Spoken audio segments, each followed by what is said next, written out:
E agora, para falar um pouco a respeito de mercado, nós trazíamos na sexta-feira, último dia do mês de março, os relatórios apresentados no Departamento de Agricultura dos Estados Unidos. Um mostrava os estoques na posição do dia 1º de março, que foram abaixo daquilo que o mercado aguardava, os posicionamentos do mercado, falando de soja. Em relação às áreas, essas áreas elas são exatamente as mesmas da campanha 22-23 e o mercado viu isso como altista. Na sexta-feira o mercado subia, hoje sobe também, mas muito também por conta da decisão da OPEP e como que isso afeta o óleo de soja e outras questões. Mas nós vamos começar falando a respeito desses estoques menores de soja nos Estados Unidos. Para falar a respeito deste assunto, eu converso com Juan Ceni, analista da Grão Direto. Juan, obrigado pela sua participação mais uma vez aqui no canal do Boi, no Agricultura BR. Eu quero saber como que esse relatório ele foi absorvido pelo mercado. Já estamos aí a um dia após, um dia útil após a sua apresentação. Dá para dizer que a safra 23-24 dos Estados Unidos, ela vem num volume que pode, no potencial de safra, pode chegar até mais de 122 milhões de toneladas, mas vem numa safra muito parecida com essa que eles escolheram agora recentemente. Boa tarde, seja bem-vindo. Boa tarde, Fabiano. Mais uma vez, agradecemos o convite em participar desse momento informativo. Então, o relatório de sexta-feira, ele trouxe muitas surpresas para o mercado de commodities. E claro que pesou, naquele momento, o principal fator, que foi a redução dos estoques trimestrais. Esperava-se sim uma redução, mas ela veio acima do projetado. Junto dessas informações vieram as expectativas de plantio, em que houve uma manutenção da área de soja, ou seja, isso contribuiu também para essa expectativa de alta de preço em Chicago, e aumentou a área de soja, mas como teve uma diminuição do estoque trimestral, pesou mais essa queda nos estoques. A expectativa de produção norte-americana é altíssima. Então, qualquer informação que venha contradizendo essa expectativa vai continuar trazendo volatilidade de preço para Chicago. Juan, em relação a essa volatilidade, nós temos aí milho e soja, principalmente, que acabam por dividir a área de semeadura, de cultivo nos Estados Unidos. Teve o cenário de que manutenção de área para soja e uma elevação de área para milho. Só que milho também foi contaminado bastante pelo trigo. O trigo também teve um aumento de área bastante relevante nos Estados Unidos. Hoje nós temos um elemento novo no mercado que ainda vamos falar sobre ele, mas a questão é que nós tivemos o mercado do milho influenciado mais pelas áreas que vão ocupar na safra 23-24 ou mais contaminado pelo mercado do trigo, falando como foram as reações na sexta-feira? A situação de estoque mundial, ela ainda continua bastante impactada, principalmente pelos anos anteriores, em que tivemos uma produção prejudicada e uma demanda crescente. Então, esse estoque ele ainda continua baixo e ele precisa ser reabastecido para se manter o equilíbrio de oferta e demanda. Quando a gente trabalha em relação à safra americana, em que as culturas competem entre si por área, isso impacta diretamente no estoque final, na expectativa de produção, que consequentemente vai afetar a produção final e o estoque final. Então, qualquer informação relativo a essa expectativa de plantio diário vai sim influenciar Chicago.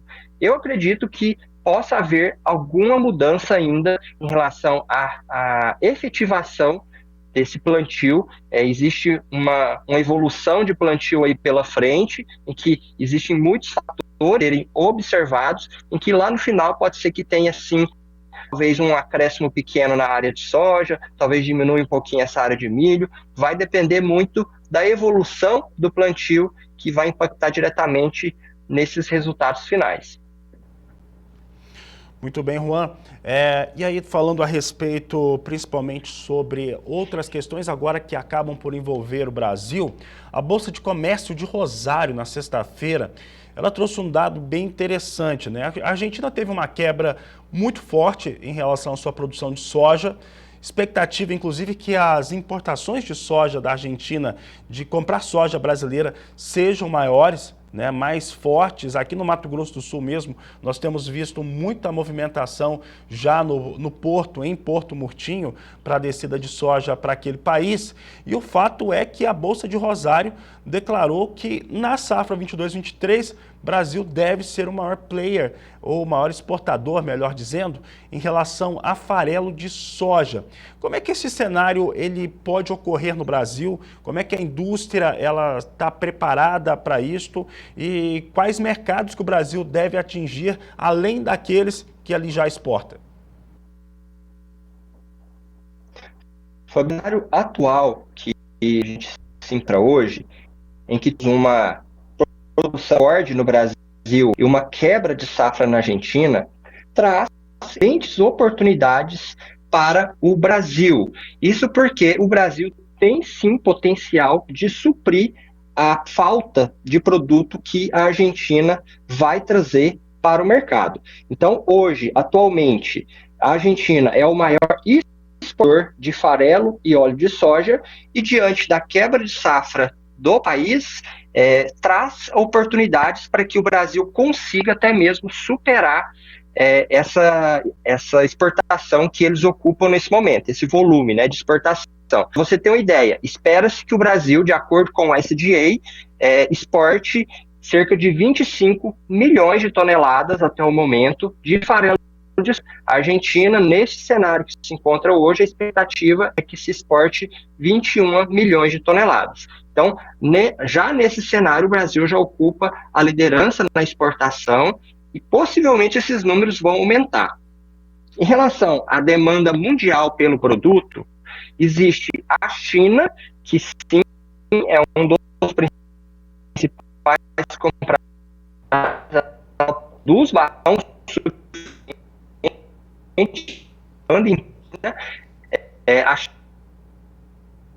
Nós não estamos tendo as melhores condições para ouvir o Juan Ceni. A minha equipe está tentando reposicionar para ver se aí o nosso sistema funciona um pouco melhor e a gente consiga conversar com o Juan. Agora sim, Juan, teve uma interrupção na sua fala. Você falava sobre a demanda internacional pelo produto e essa oferta que é capaz de ser ofertada tanto pela Argentina quanto pelo Brasil. Bom, continuando, Fabiano, essa demanda internacional, ela deve estar tudo ok por aí? Tudo ok, tá tudo certo, Juan. Ah, perfeito. Deu uma interferência aqui.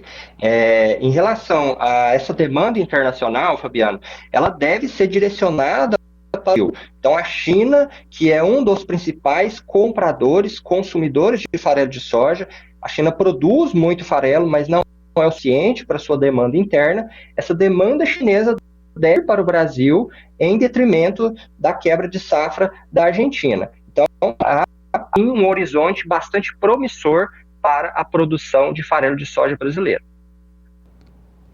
Muito bem, Juan Ceni. Bom, para encerrar a nossa entrevista, aqui no Brasil nós temos uma semana mais curta, em boa parte do mundo, mas uma semana mais curta por conta da Sexta-feira Santa, ser feriado por aqui.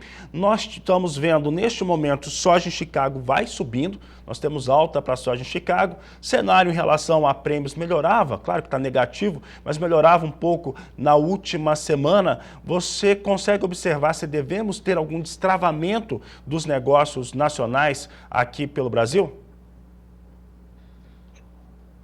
Essa semana tende a ser uma semana um pouco menos volátil, comparando com outras semanas. Isso porque temos vários fatores que contribuem para isso.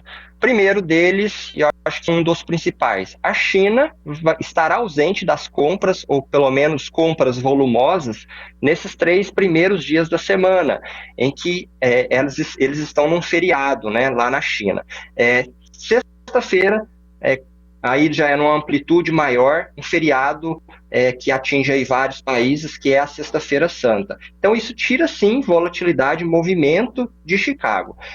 Analisando todos os dados que vieram de sexta-feira passada, possivelmente o mercado vai continuar absorvendo informações, talvez montando algumas posições estratégicas, mas sem tomar direções muito agressivas. Estamos diante de uma resistência bem forte de $15 o bushel, em que no momento que essa cotação passa acima de $15, ela tem uma forte pressão de venda. Isso pode ser que talvez momento ali de correção nesse meio da semana, mas nesse momento, para essa semana, acredito que dê sim um sentimento de valorização para a soja brasileira, analisando também a situação do dólar, que se encontra num piso de R$ 5 aproximadamente, em que ele possivelmente não vai romper essa semana, talvez nas próximas semanas, mas no cenário da soja. Então, resumindo, possivelmente preços um pouco melhores do que